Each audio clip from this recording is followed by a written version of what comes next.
12 million. That is the number of people to have been estimated to have been killed because of the Holocaust. I, as a high school student who's always had an affinity for history, have learned a lot about the Holocaust throughout the years. Now, however, I'm here today to talk about the Holocaust and its effects that it's had on society. And so, first and foremost, what is the Holocaust? Well, according to Merriam-Webster's dictionary, the Holocaust was the mass slaughter of European civilians and especially the Jews during the Nazi occupation of Europe. One of the main causes of the Holocaust was the rising anti-Semitic ideals that occurred during post-World War I.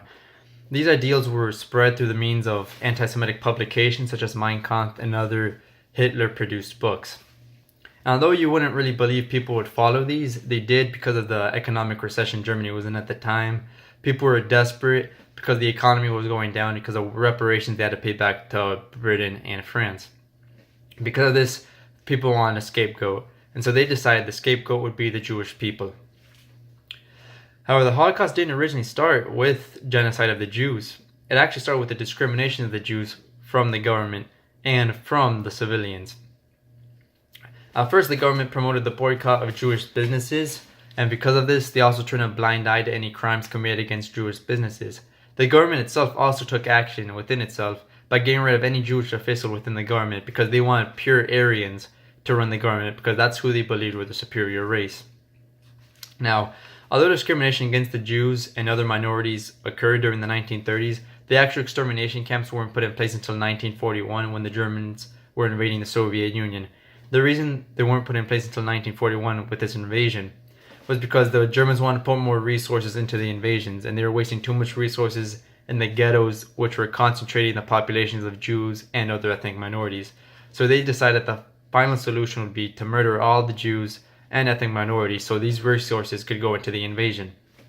Now, although the extermination camps were only there for 4 years of the near 15 the Holocaust was around, the extermination camps accounted for almost all of the deaths occurred during the Holocaust.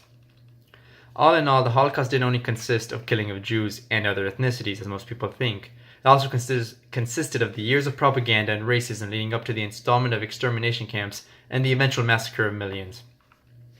After the Holocaust ended, governments learned from its mistakes, and they tried to inspire people and themselves to take action in making sure nothing like this would ever happen again.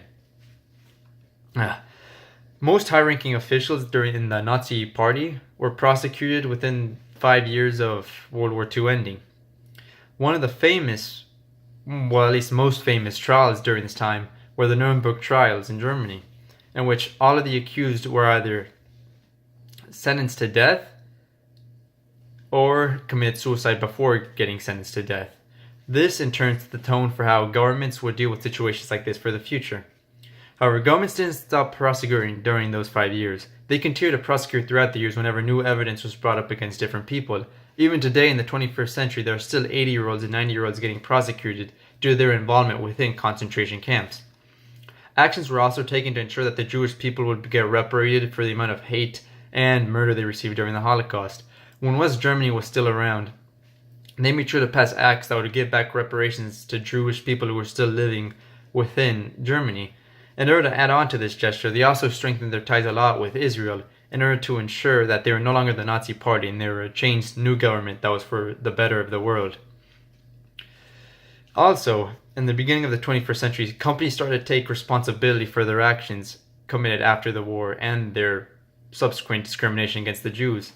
German insurance companies were giving claims to the kids of people they turned down because of insane requests they had made in order for the actual victims of the Holocaust to get it. The atrocity committed also allowed for new rules to be put in place for the world.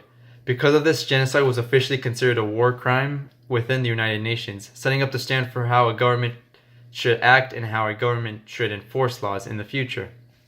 The end of World War II helped to not only establish peace but also set the standards of how government and businesses should act and how they should try to make up for the wrongs they committed and try to make sure they don't happen again.